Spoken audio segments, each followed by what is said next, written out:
Say goodbye to Threads without saying goodbye to Instagram.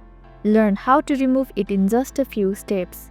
But first, don't forget to save this video for your future reference. Hello everyone, I'm Justin from Take My Life, and today I'll walk you through the process of how to delete Threads without deleting Instagram. It's pretty simple and quick. So let's get started with the video. Let's start by heading to the Play Store, the home for all your apps. Now tap the search icon at the bottom right corner. Use the search bar at the top to type in Threads.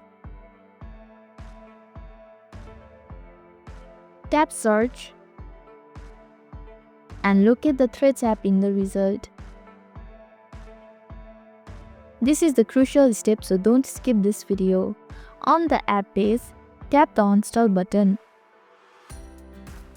Confirm the action by again tapping on the Uninstall.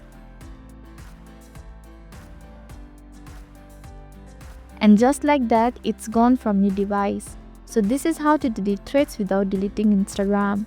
Thank you for watching Take My Life. I hope this video was helpful. If it was, then hit the like button and comment down if you have any questions or feedback.